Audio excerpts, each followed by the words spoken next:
NEET 2026 में अब सिर्फ 30 दिन बचे हैं। हार्ट बीट थोड़ी फास्ट है, नर्वस हो, डोंट वरी, ये सब नॉर्मल है। ये 30 दिन ये डिसाइड नहीं करेंगे कि भाई आपने पिछले 2 सालों में नीट की कितनी तैयारी की है, बल्कि अभी तो ये देखने का टाइम है कि इन 30 दिनों को आप कितने अच्छे से, कितने इफेक्टिवली यूज करते हो और कितने अच्छे से अपने मेंटल हेल्थ को मैनेज करते हो। तो आज के इस वीडियो में हम डिस्कस करेंगे कुछ ऐसे dos and don'ts for NEET 2026 जो आपको सब नहीं बताते हैं। सो लेट्स डाइव इन।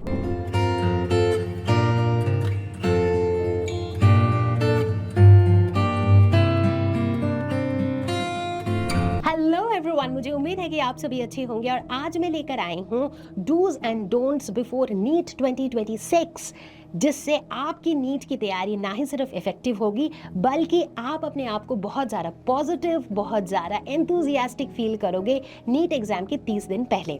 तो मैं हूँ Roshni from Learno Hub, the free learning platform, जहाँ पर आप पढ़ सकते हो फिजिक्स, केमिस्ट्री, मैथ्स, बायोलॉजी, सब कुछ absolutely for free only at learnohub.com। So तैयार हैं सभी लोग? Let's get started. तो सबसे पहले बात करेंगे डूज की, और उसमें भी सबसे पहले बात करेंगे कि हमारा ब्रेन दिन के कौन से टाइम पर सुपर एक्टिव रहता है। अगर आप उन बच्चों में से हो जिन्हें रात भर जग के पढ़ने की आदत है और फिर दिन में सोने की, तो टाइम आ गया है इस आदत को बदलने का, क्योंकि नीट का जो एग्जाम है वो दिन के टाइम पे होता है। अब अगर आपके ब्रेन को हमेशा दिन में सोने की आदत है तो कहीं ना कहीं ब्रेन को स्लीप मोड की आदत है, जिसके वजह से एग्जाम के दौरान, मेन एग्जामिनेशन के दौरान आपका कंसंट्रेशन 20 to 30% ड्रॉप कर सकता है। इसीलिए अगले 30 दिन तक दिन में एग्जाम के टाइम पर आप रिवाइज करो, मॉक टेस्ट दो, ताकि आपका ब्रेन ट्रेन हो जाए कि यार ये जो है काम करने का टाइम है, और इसकी वजह से आपका ब्रेन जो है एग्जाम के दौरान सुपर एक्टिव रहेगा। दूसरी चीज, रिविजन टिप्स। बायोलॉजी में अब नए चैप्टर्स या नए टॉपिक स्टार्ट करने का टाइम बिल्कुल भी नहीं है। एनसीईआरटी की हर एक लाइन आपके लिए सुपर डुपर इंपॉर्टेंट है। इनफैक्ट कुछ लाइंस तो इतनी ज़्यादा इंपॉर्टेंट है कि उन लाइन से बार बार क्वेश्चंस पूछे जाते हैं। जेनेटिक्स, इकोलॉजी और प्लांट फिजियोलॉजी को बार बार रिवाइज करो और इनको अपने फिंगर टिप्स पर रखो। ये टाइम है फिल्टरेशन का, ना कि इन डेप्थ स्टडी करने का। कोशिश करो जितने भी ज़्यादा वेटेज वाले चैप्टर्स हैं उनको आप जितनी बार रिवाइज कर सकते हो उतनी बार रिवाइज कर लो। अब आते हैं फिजिक्स पे। फिजिक्स में टाइम आ गया है कि भाई आप पूरे फिजिक्स के सिलेबस की जो फॉर्मूले हैं वो सारे फॉर्मूले की फॉर्मूले शीट बना के उसे अपने स्टडी रूम में चिपका लो और डेली उसे एटलीस्ट एक बार देखते रहो। उन्हें बार बार देखते रहोगे तो बार बार रिवीजन होता रहेगा, दिमाग में अच्छा रिटेन रहेगा। केमिस्ट्री के रिएक्शंस अगेन बहुत ज़्यादा इंपॉर्टेंट है, जिन्हें लिख लिख के प्रैक्टिस करने की ज़रूरत है। फिर से दोहरा रही हूँ कि ये 30 दिन डेप्थ में चीज़ें समझने का टाइम नहीं है, बल्कि क्विक ओवरव्यू, क्विक रिवीजन लेने का टाइम है, जहाँ पर आप ज़्यादा से ज़्यादा सिलेबस को रिवाइज कर लो, ज़्यादा से ज़्यादा सिलेबस पढ़ी हुई चीजों को दोबारा पढ़ लो, ताकि आपको उन्हें अच्छे तरीके से आप याद रख सको ड्यूरिंग योर एग्जाम। तो चलो बच्चों, अब बात करेंगे डोंट्स की। सबसे पहला, एनालाइज किए बिना मॉक टेस्ट देना। ये जो 30 दिन है, आई एम प्रिटी श्योर आप सभी लोग या तो हर दिन या फिर ऑल्टरनेट डे मॉक टेस्ट दे रहे हो। बट अगर आप मॉक टेस्ट दे रहे हो बट उसे एनालाइज नहीं कर रहे हो, तो लेट मी टेल यू, आप सिर्फ अपना टाइम वेस्ट कर रहे हो। And I am pretty sure जब सिर्फ 30 दिन बचे हैं तो आप अपना टाइम वेस्ट तो नहीं करना चाहोगे, right? So ideally what should you do, mock test दो, उसके बाद उसको इवेल्युएट करो, उसके बाद ये एनालाइज करो कि यार मैंने कहाँ कहाँ गलती की, किस तरह की गलती की। अगर आप नोटिस करते हो कि यार किसी पर्टिकुलर चैप्टर से आप गलती ज़्यादा कर रहे हो, उस चैप्टर को एक बार दोबारा एक राउंड ऑफ रिवीजन दो। अगर आपको लगता है कि आपके कैलकुलेशन में मिस्टेक्स हो रही हैं, तो बी मोर केयरफुल जब आप अगला मॉक टेस्ट दो, राइट? तो इस तरीके से आप ये फाइंड आउट करने की कोशिश करो एनालिसिस में कि आपसे गलतियां कहां पर हो रही हैं, एंड अपने एंड से कॉन्शियसली ट्राई करो कि वो गलती, उस तरह की गलती आपसे रिपीट ना हो। दूसरा डोंट्स, ओएमआर फिलिंग प्रैक्टिस ना करना। बहुत बार क्या होता है कि हम पूरे साल कभी भी हम ओएमआर फिल नहीं करते हैं, राइट? और उसके बाद सीधे रियल एग्जाम वाले दिन ही हम पहली बार ओएमआर को फिल करते हैं। अब रियल एग्जाम वाले दिन हमारा स्टेट ऑफ माइंड काफी डिफरेंट होता है, हम थोड़े नर्वस भी रहते हैं, टेंस्ड रहते हैं, राइट? बहुत सारी चीजें चल रही होती हैं हमारे दिमाग में, और ऐसे स्टेट ऑफ माइंड में जब हम कोई चीज पहली बार कर रहे होते हैं, देयर आर चांसेस कि हमसे ओएमआर फिल करने में गलती हो जाए। मतलब अगर एक कॉलम, एक रो इधर उधर हो गया तो आपका पूरा नीट का पेपर बर्बाद हो सकता है, राइट? तो तो इसीलिए जब आप अपने मॉक टेस्ट दे रहे हो तो उसी दौरान OMR फिलिंग की भी प्रैक्टिस करके रखो, क्योंकि जब आप वो चीज़ बार बार करते रहते हो तो you are use to doing it, तो जिसकी वजह से आपसे गलती होने के चांसेस काफ़ी कम हो जाते हैं। तो बच्चों, अब हम लोग डिस्कस करने वाले हैं सबसे critical cheese, which is mental health. आखिरी के ये 30 दिन आपके दिमाग के लिए बहुत हैवी होने वाला है। शायद हर मिनट, हर दिन आपको ऐसा लग रहा होगा कि यार मैं सब कुछ भूल रहा हूँ, but let me tell you, ये एक मिथ है।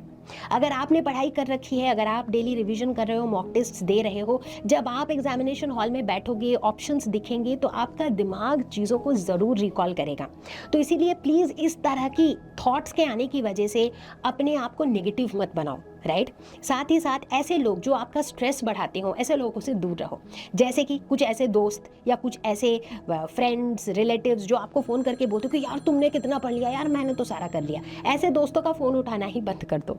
कंपैरिजन बिल्कुल मत करो, क्योंकि आपकी कंपैरिजन सिर्फ आपके खुद के साथ है कि मतलब आपकी तैयारी कल कहाँ तक थी, आज और कितनी तैयारी हुई, राइट। तो किसी और की तैयारी कितनी ज़्यादा हुई है या कितनी कम हुई है, इन तरह के डिस्कशन से आप बहुत ज़्यादा दूर रहो।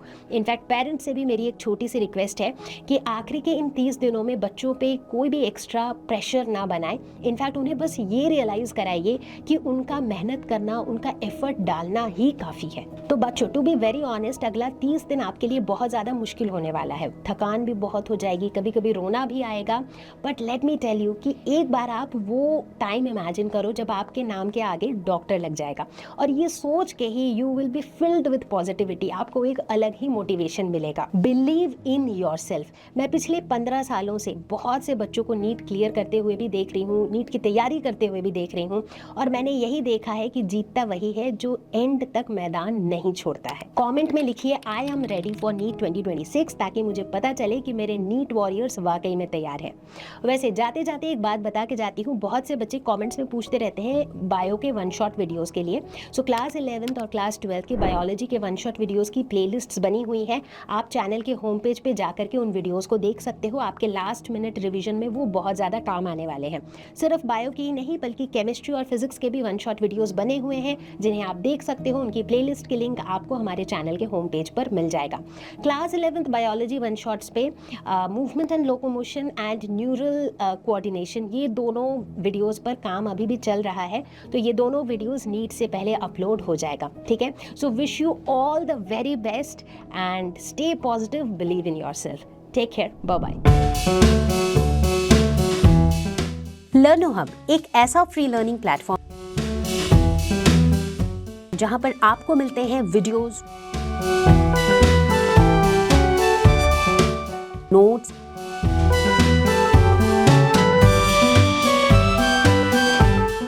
NCERT solutions, sample papers, and online tests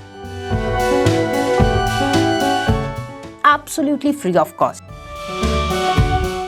लर्नो hub class 11-12 YouTube channel, अगर आप या आपके जान पहचान का कोई तैयारी कर रहा है नीट या जेईई का, तो हमारे यूट्यूब चैनल पर है लर्नो हब नीट पे जीत, जेईई पे जीत का complete course absolutely for free.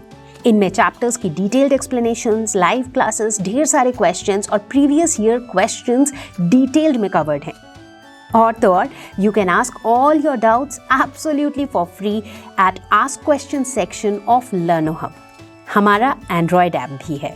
आप 1-on-1 क्लास लेना चाहते हो तो है लर्नो हब स्वयं at a very affordable price. लर्नो hub free है पर बेस्ट है।